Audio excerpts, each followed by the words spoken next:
Nos tempos recentes, a gente tem visto que as redes sociais têm tomado cada vez mais o tempo das pessoas. E com certeza você aí que me assiste já se deparou em algum momento de estar navegando em uma rede social e se sentir muito preso a ela. E de certa maneira até se sentir culpado, né, por ficar muito tempo nela. Mas é interessante, por que será que isso acontece? Por que será que a gente tem essa sensação?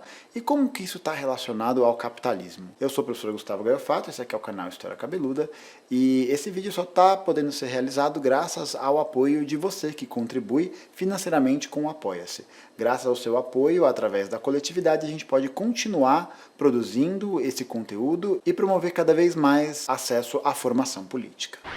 A dinâmica de controle social que a internet proporcionou, especialmente pelas redes sociais, ela tem um mecanismo de funcionamento que é muito interessante. A gente lembra lá do tio Foucault, né, o carequinha que está aparecendo em algum lugar por aqui, que antes a gente tinha um modelo de controle social muito baseado na disciplina, né? Ele falava daquela ideia de que a prisão, a escola e o hospital funcionavam como essas estruturas que tentavam criar uma normatividade, de maneira que essa normatividade devesse ser seguida e produzida dentro dos sujeitos sociais. Esse tipo de modelo disciplinar ele não acabou, é bastante importante dizer isso. Mas a gente percebe que, especialmente a partir dos anos 80 e muito acentuadamente nos anos 90 e nos anos 2000, existe uma nova forma e um novo mecanismo de controle, algo que o filósofo Gilles Deleuze vai chamar de controle por modulação ou sociedade do controle, que é um pouco diferente de sociedade disciplinar. Nesse modelo de sociedade, o que a gente acaba vendo é que esse controle está sendo realizado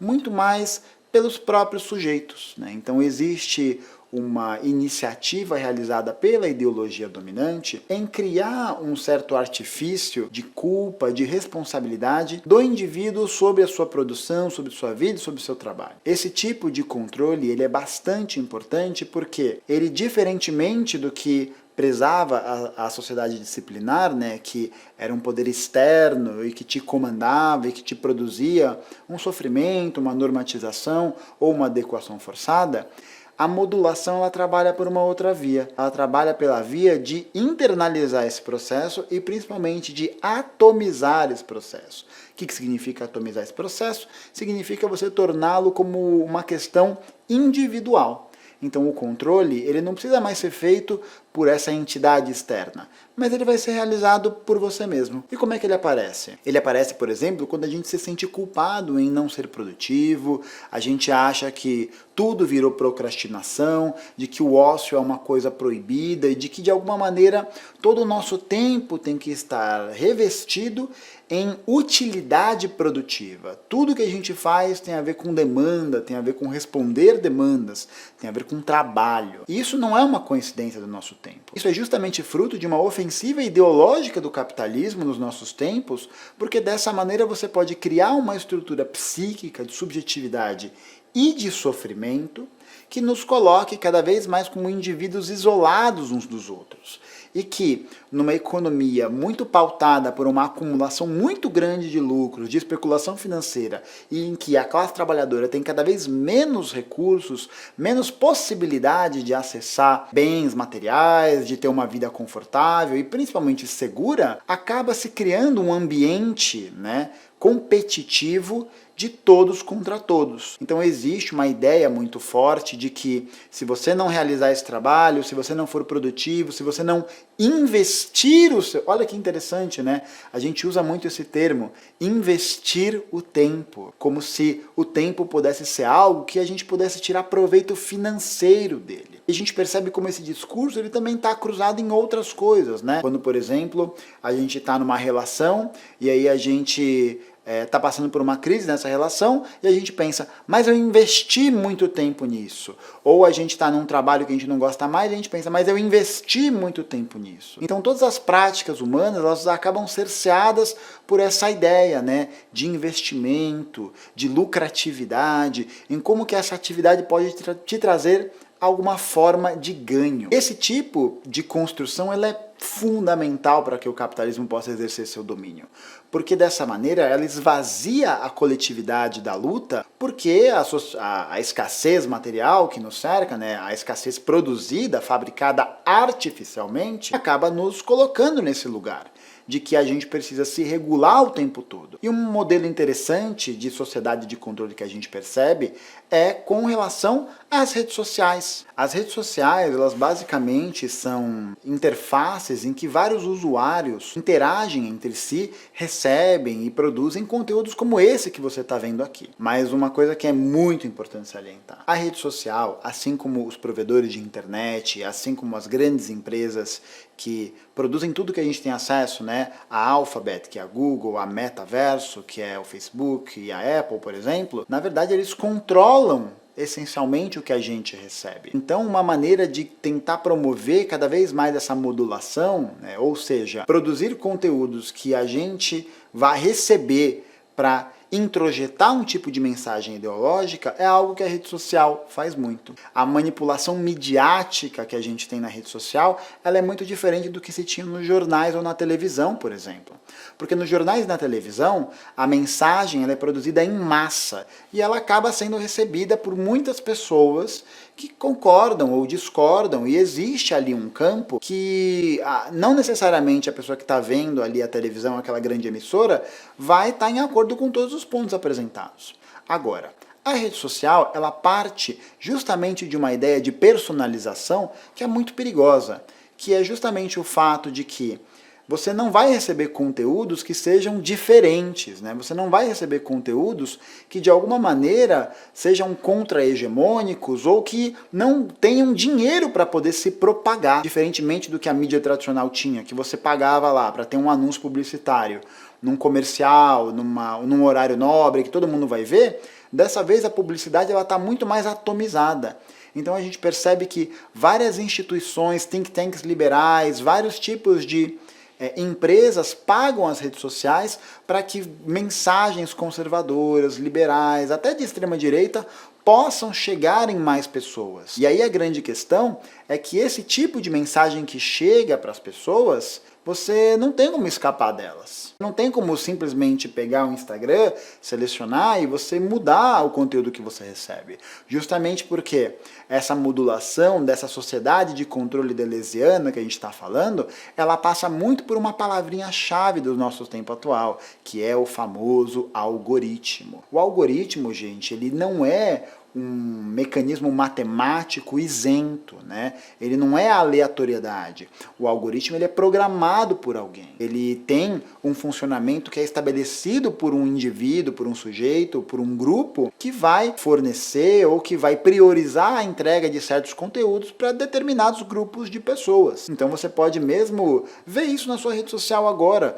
O quanto de coisas divergentes você recebe, ou quanto de materiais sobre socialismo, comunismo, por exemplo, o Instagram, ou o YouTube, ou qualquer outra rede social, não entrega. Então, muito provavelmente, por exemplo, esse vídeo talvez não seja entregue por conta disso, né? Porque é um tema que, de certa maneira, o algoritmo tenta gongar, né? Como dizem os jovens, que ele tenta colocar ali num certo limbo. Mas por que isso acaba acontecendo? Basicamente, não só porque esse material é contra-hegemônico, né, mas também basicamente porque essas associações, instituições e organizações não têm o mesmo aporte financeiro para poder investir e propagar suas mensagens da mesma maneira que as empresas têm para patrocinar fake news, para patrocinar disparadas de mensagens de WhatsApp, para patrocinar ótimo, né? Para patrocinar ideias que sejam condizentes com as ideias da classe dominante. Então, esse terreno que a gente olha da internet como um ambiente livre, democrático e blá blá blá, na verdade é tudo uma grande farsa.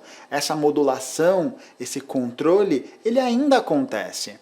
Mas a grande chave, né, desse processo está justamente no fato de que a gente não percebe esse controle.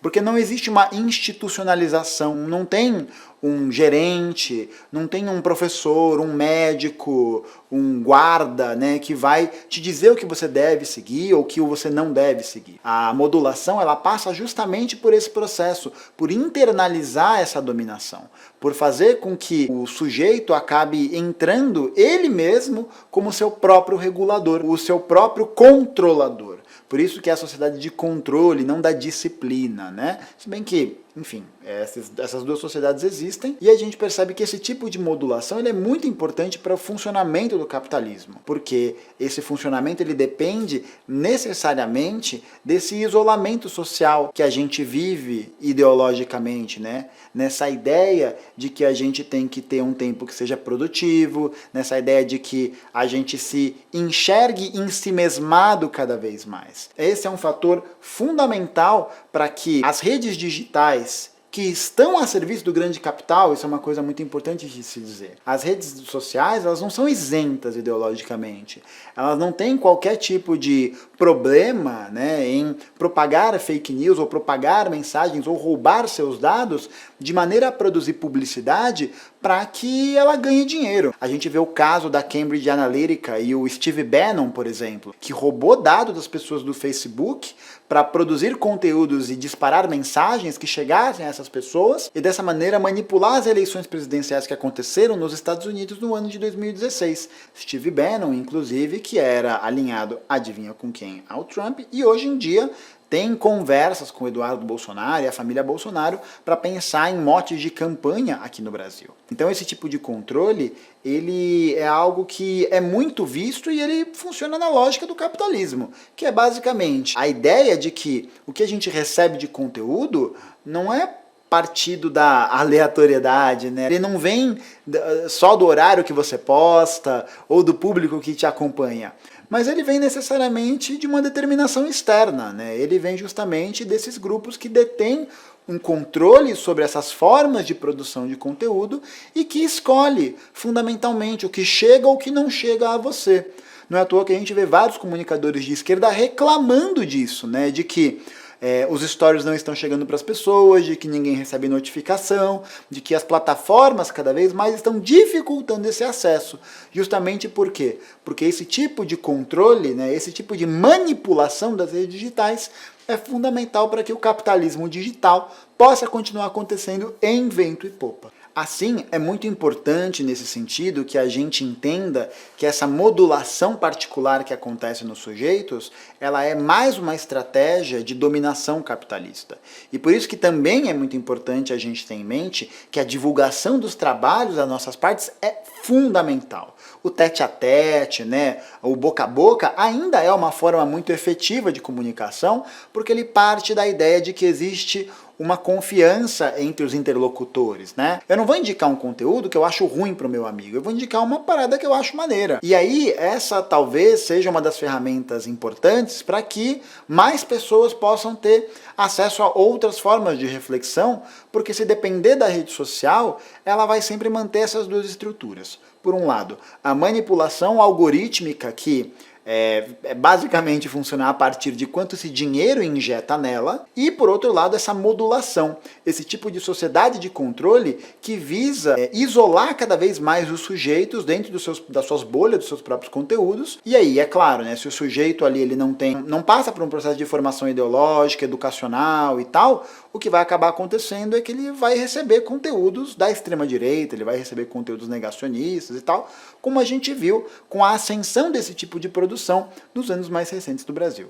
Por isso, para terminar o vídeo, reforço aqui o pedido para que você comente aqui embaixo, curta o vídeo, compartilhe com as pessoas, porque é esse tipo de engajamento que o algoritmo pode até entender que esse vídeo talvez seja importante e que esse vídeo possa chegar a mais pessoas. Não se esqueça também de se inscrever no canal para receber mais conteúdos nessa linha e também de considerar ser um apoiador do canal História Cabeluda. É somente através desse financiamento coletivo que esse tipo de trabalho pode ser continuado e pode ser propagado para que a gente possa crescer na Batalha das Ideias. É isso aí. Muito obrigado por terem assistido até agora. Leiam Lenin, bebam água e valeu. Até a próxima.